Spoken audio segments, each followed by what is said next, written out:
నమస్తే రమగారు. నమస్తే జయ. ఏదైనా సరదా కథ చెప్పుకుందామండి. ఒక పల్లెటూరులో ఇద్దరు అన్నదమ్ములు ఉండేవాళ్ళట. అన్న మోతుబరి, తమ్ముడు పేద రైతు. అన్నకి భార్య ద్వారా కలిసి వచ్చింది, ఆయన ఎక్కిపోయాడు. తమ్ముడు ఏదో చిన్నగా వ్యవసాయం చేసుకునేవాడు. అయితే ఏమైందట, ఓసారి తమ్ముడు పొలం దున్నుకోవాల్సి వచ్చింది. అవి పోయి అన్నయ్య దగ్గరికి వెళ్ళి, అన్నయ్య నీ ఎడ్ల జత ఖాళీగా ఉంటే నాకు ఇవ్వవా, మరి ఒక ఎద్దే ఉంది, మాకు రెండో ఎద్దు పోయింది, జతలో ఒకటి ఇవ్వు చాలు, కొంచెం పెద్ద ఎద్దునిస్తే మా ఎద్దుతూ దాని ఎద్దుని కట్టుకుని ఈ ఎద్దుని కట్టి మొత్తానికి పొలం దున్నుకుంటానంటే, సరే ఆయన ఏమన్నాడు, బోల్డ్ ఖరీదు పెట్టి కొన్నాను, జాగ్రత్త, కొంచెం బాగా ఉలవలు పెట్టు, దానికి బలంగా ఉంటుంది, మేము బాగా పోషిస్తాం అని 100 జాగ్రత్తలు చెప్పి ఎద్దును అప్పచెప్పాడు. ఈయన దగ్గర ఒక సుమారైన సైజు సేమే కానీ ఓపి తక్కువ ఎద్దు ఉంది. ఈ బలమైన ఎద్దుని కట్టి చక్కగా ఆ పూటంతా పొలం దున్నేసుకున్నాడు. ఆయనకో ఎకరం బతికో ఎంతో ఉంది, కుంటన్నర పొలం దున్నుకున్నాడు. దున్నిన తర్వాత ఏమైంది, సాయంకాలం చీకటి పడేసరికల్లా తెస్తానన్నాడు కదా, దబదబా హే అని ఆ ఎద్దుని అదిరించి ముందుకు తీసుకొస్తుంటే ఆ ఎద్దు ఒక్క అడుగు కొంచెం తపటడుగు పడి పక్కన ఏదో గోడ కొట్టుకుని కొమ్ము కాస్త విరిగిపోయింది దానికి. అయ్యో, ఆ విరిగిపోయిన కొమ్మున్న ఎద్దుని తీసుకుని, నేనేం చేయలేదు, అదిలించేసరికల్లా అది అటు పడిపోయింది, ఇటు అయ్యింది అని చెప్పాడు. వాళ్ళన్నయ్యకి పిచ్చిగా కోపం వచ్చేసి, ఇంత పని చేస్తావా, బంగారం లాంటి ఎద్దు, ఇంత బోళ్ళు ఖరీదు పెట్టి కొన్నా, ఇంత ఖరీదు పెట్టి కొంటే నువ్వు చివరికి నా ఎద్దు కొమ్ము విరగొడితే అదేం అందంగా ఉంటుంది, కొమ్ములు మొలుస్తాయి మెల్లిగా, ఆ పాటికి అప్పటిదాకా నీకు విని మీద వ్యాజ్యం చేస్తాను, పట్టణానికి వెళ్దాం అన్నాడు. పట్టణంలో న్యాయాధికారి ఉంటాడు. సరే అన్న తమ్ముడు ఇద్దరు బయలుదేరితే పక్క ఊళ్ళో పట్టణంలో ఒక పెద్ద రైతు గారు ఉన్నారు. ఆ రైతు ఇంటికి వెళ్ళారు. సాయంకాలం రాత్రికి వెళ్ళేసరికల్లా ఆయన ఏమన్నాడు, ఆ పెద్ద రైతు ఈ మోతుబరిని అన్నయ్యని పలకరించాడు, కానీ ఈ కుర్రాడిని ఏం పలకరించలే, మొహం మార్చుకున్నాడు. ఆయన చూసి ఓ బల్ల చూపించి పడుకోమన్నాడు. రాత్రికి ఏదో చెరుకో ముద్ద అన్నం పెట్టారు. ఆయన ఇక్కడ మంచం మీద పడుకుంటే ఓ బల్ల మీద పడుకోమన్నారు. మరి పేదవాడు కదా, వీడికి కూడా మంచాలు ఎందుకు వేస్తారు. అయితే మనవాడు ఆ బల్ల మీద పడుకుని న్యాయాధికారి ఏం చెప్తాడో, ఎన్ని డబ్బులు అయిపోతాయో, ఏమైపోతుందని కలత నిద్రలో దొర్లి పక్కకు పడితే ఇప్పుడు బల్ల పక్కలేసుకుని పడుకున్నారు వీళ్ళు. ఆ పొద్దున్నే తెల్లవారుజామున కోడలు లేచి అక్కడి నుంచి వెళ్ళిపోయి ఈ తన కొడుకుని పిల్లాడిని తెచ్చి అక్కడ పడుకోబెట్టింది. ఓ ఏన్నర్థం వయసు ఉన్న పిల్లాడి మీద పడ్డాడు ఈ చిన్న రైతు. అయ్యయ్యో, పడేసరికి పిల్లాడిగా ఔరుమని ఏడ్చాడు. అందరూ పరిగెత్తుకొచ్చారు. పిల్లాడి కాలు కాస్త విరిగిపోయింది సంటిబిడ్డకి. వైద్యుడిని కేకేస్తే వైద్యుడు అన్నాడు, ఈ అవుడు కాలు అయితే కట్టుకడతా కానీ కాలు కొంచెం అవుడు ఉంటుందండి అని చెప్పేశాడు. ఇక వాళ్ళ దుఃఖం వర్ణనాతీతం. మరి అంతే కాదు. పెద్ద రైతన్న ఈ మోతుబరి అన్నాడు, వీడు నాకు ఎద్దు కొమ్ము విరగొట్టాడని వ్యాజ్యం చేయించడానికి తీసుకొస్తే మీ ఇంట్లో మీ మనవడి కాలు విరగొట్టాడండి దుర్మార్గుడు అనేసరికల్లా వ్యాజ్యం నేను కూడా చేస్తా, వీడంతూ చూస్తాను నేను అన్నాడు పెద్ద రైతు గారు. వీళ్ళందరూ కలిసి న్యాయాధికారి దగ్గరికి వెళ్ళటానికి కొంత దూరం పడవ ప్రయాణము అవి ఉన్నాయి, వంతెన మీద నడిచి వెళ్ళాలి. సరే ముగ్గురు బయలుదేరారు వ్యాజ్యం చేయడానికి. అన్న, పెద్ద రైతు, బక్క రైతు ముగ్గురు బయలుదేరి నడిచి వెళ్తుంటే వీడికి అసహ్యం పుట్టింది. ఏమిటిది నా బతుకు, ఏదో వ్యవసాయం చేద్దామని ఎద్దును తీస్తే దాని కొమ్ము విరిగిపోవటం ఏమిటి, అది వ్యాజ్యానికి దిగటం ఏమిటి, వీళ్ళింట్లో పడుకుంటే వాళ్ళు రాత్రి పెట్టిన అన్నం జాలలేదు, నాకేం డబ్బు ఖర్చు నా మీద పడుతుందో అని బెంగతో కింద పడిపోతే పడిన వాడిని నాకు దెబ్బ తగలకుండా వాడి పిల్లవాడి కాలు విరగటం ఏమిటి, ఇప్పుడు దాని మీద వ్యాజ్యం ఏమిటి, ఈ వ్యాజ్యాలన్నిటికీ నేను ఎక్కడ చేస్తాను, ఏదో బతుకు చచ్చిపోదాం అనుకున్నాడు. అనుకుని ఈ వంతెన మీద నడుస్తూ వంతెన మించి ధామని కిందకి దూకేశాడు నదిలోకి. వీడి కర్మగాలి వంతెనకి అటుపక్క నుంచి ఓ పడవ వస్తుంది. వీడు దూకే టైంకి పడవ మీద పడ్డాడు. ఆ పడవ మీద ఒక ముసలాయన పడుకుని ఉన్నాడు. వీడు పోయి డైరెక్ట్గా ఆయన మీద పడ్డం ఏంటి, ఆయన గుటుక్కుమన్నాడు. ముసలాయన చచ్చిపోయి పడవలో ఉన్నవాడు అని కేకలు పెట్టారు. వీడిని పట్టుకొని పెడరెక్కలు విరిచి కూర్చోబెట్టారు. ఆ రైతు, మోతుబరి రైతు, పెద్ద రైతు ఇద్దరు వంతెన దిగి దబదబా ఒడ్డుకు చేరారు. తీరా మనిషి చచ్చిపోయాడు. వాళ్ళ చుట్టాలు పక్కాలు అంతా చేరారు. అవురవరా వ్యాజ్యం చేయటానికి తీసుకెళ్తుంటే ఆ పిల్లాడి కాలు ఇరుకుంటాడు, ఈ మనిషిని చెప్పేశాడు దుర్మార్గుడని వాళ్ళ అన్నయ్య తిట్టాడు. ఆ రైతు కూడా రాత్రి ఆశ్రమిస్తే తెల్లారేసరికి మా మనవాడి కాలు విరుకుంటాడు, అవిటి కాలని చేశాడు. పిల్లాడిని వీడి మొహం మండాని వాళ్ళిద్దరూ తిట్టిపోస్తారు. వీళ్ళేమో మా వాడి చావుకు వీడే కారణం, వీడి మీద కూడా ఫిర్యాదు చేస్తామని చెప్పేసి 3వ వాడు కూడా బయలుదేరాడు. ఇప్పుడు చచ్చిపోయిన ఆయన కొడుకును కూడా కలుపుకున్నారు. వాళ్ళు ముగ్గురు వీడి ఎత్తు మీద చేంజ్ చేసుకుని బయట నడుస్తున్నారు. అక్కడికి వెళ్ళాక ఏమవుతుందో ఇప్పుడు తనకి తీర్పు తన వైపు వచ్చే అవకాశమే లేదు. కానీ వీడికి ఒక పిచ్చి కోపం వచ్చేసింది రైతుకి, బక్కవాడికి. బక్కవాడికి ఏమొస్తుందమ్మా, బక్క కోపమే కాదు వచ్చేది. ఆ దారిపోతుంటే ఒక ఇంత ఇటుకరాయి కనపడితే ఆ ఇటుకరాయి తీసి అంగాస్త్రంలో మూట కట్టుకున్నాడు, తువ్వాల్లో మూట కట్టుకుని భుజాన్ని వేసుకున్నాడు. జడ్జి గనక, న్యాయాధికారి గనక నాకు వ్యతిరేకంగా తీర్పు చెప్పాడు, నెత్తి పగలగొట్టేస్తాను దీంతో, ఏమైతే అది అవుతుంది. అంటే అనుకూలంగా చెప్తాడని చెప్పడు. మరి అయినా సరే ఎవరో ఒకరు తలకాయ పగలగొట్టేద్దాం అనిపిస్తుంది. ఏమిటి ఈ గోలేమిటి అని అక్కడికి వెళ్ళాక సరే న్యాయాధికారి దగ్గర తీర్పులు వచ్చినాయి. ముగ్గురుని నుంచోబెట్టారు. ఫిర్యాదీలు ముగ్గురున్నారు, ముద్దాయి ఒకడు. ఫస్ట్ నెంబర్ 1 చదవండి అన్నారు. నెంబర్ 1 ఏమిటి, ఎద్దుని సహాయానికి పంపిస్తే ఆ ఎద్దు కొమ్ము విరగొట్టాడు దుర్మార్గుడు అని వాళ్ళ అన్నయ్య కాగితం రాయించి ఇచ్చాడు. ఆయన చదివాడు. చదవగానే ఈ అబ్బాయి కేసు చూశాడు. ఈడేం చేశాడు, ఈ వెనకాల డ్రాయింగ్ కదా అన్నాడు. ఆయనకి ఈ 100 అది ఎట్లా కనపడింది, ఇది ఏదో ఇస్తానంటున్నాడు, తనకి కొడతానంటున్నాడు అని అర్థం కాల జడ్జికి అర్థం కాల.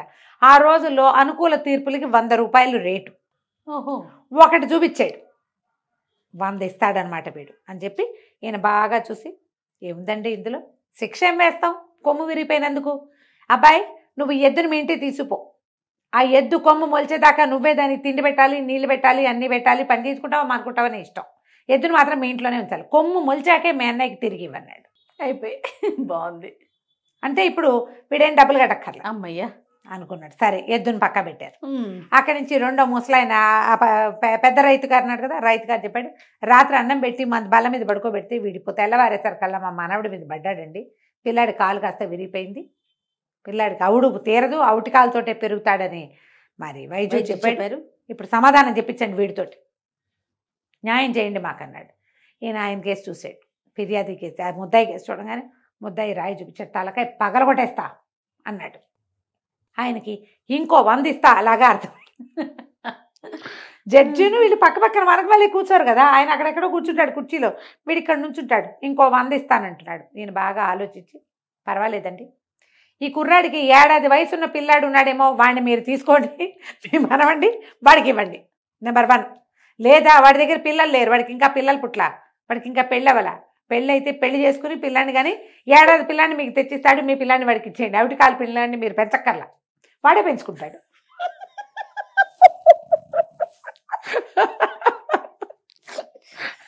జడ్జికి నమస్కారం. 100 రూపాయలు అట్లా ఆ రోజుల్లో ఎంత, 5 రూపాయలకి బియ్య బస్తా వస్తుంది. పిల్లల్ని మార్చేస్తారా? అంతే, మీకు 1 ఏడాది కాలు విరిపోయిన పిల్లాన్ని ఎలా పెంచాలి మేమన్నారు వాళ్ళు, మీరు పెంచచ్చు, వాడే పెంచుకుంటాడు. కాలు విరిగిన అవుటి పిల్లాన్ని ఎట్ట పెంచాలండి, ఎట్ట పెంచాలి, నువ్వు పెంచొద్దు, వాడే పెంచుకుంటాడు, వాడే 1 ఏడాది పిల్లాన్ని తెచ్చి నీకు ఇస్తాడు. అప్పటిదాకా మీరు ఫిర్యాదు ఆగాలి, వాడికి ఏడాది, వాడికి ఓ పిల్లాడు పుట్టి వాడికి ఏడాది వచ్చేదాకా ఆగాలి, అంతే. బాగుంది కదా. వీడు సరే ఆగారు. అమ్మయ్య. అక్కడి నుంచి 3వ తీర్పు వచ్చింది. 3వ తీర్పు ఏంటి, వంతెన మీద నుంచి దూకి మా నాన్న చావు కారణమయ్యాడండి వీడు. ఈయన ఫిర్యాదు కేసు మళ్ళీ ముద్దాయి కేసు చూశాడు. వీడు మళ్ళీ రాయి చూపించాడు. 2 తీర్పులు బాగానే చెప్పావు, 3వది కనుక సరిగ్గా చెప్పకపోయావు బుర్ర పగలేస్తాను నీదని.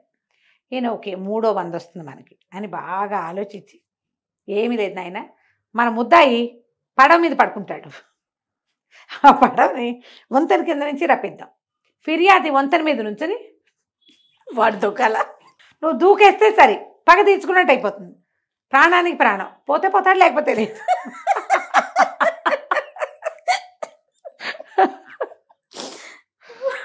పోడు, లేదా నువ్వు చంపేయాలంటే నువ్వు మళ్ళీ దూకో, మాకు అభ్యంతరం లేదు, న్యాయస్థానానికి ఏ అభ్యంతరం లేదు, కావాలంటే నువ్వు మళ్ళీ దూకొచ్చు, చచ్చేదాకా నువ్వు దూకుతానన్నా మాకు అభ్యంతరం, ఆ ఫెసిలిటీ ఉంది, ఆ ఫెసిలిటీ అని తీర్పులు అయిపోయినాయి అని రాశారు. వాళ్ళు ముగ్గురు మొహాలు మార్చుకుని పోతున్నారు. మనవాడు కూడా ఇటుకరాయి భుజాన్ని వేసుకుని నడుస్తున్నాడు. నడుస్తూ ఉంటే వెనకాల నుంచి జడ్జి గారి పనివాడు వచ్చాడు. అబ్బాయి ఇంతకుముందు ముద్దాయి నువ్వే కదా. అవును, జడ్జి గారు 300 ఇమ్మన్నారు అన్నాడు. ఏమిటి 300? ఎక్కడివి 300 అన్నాడు.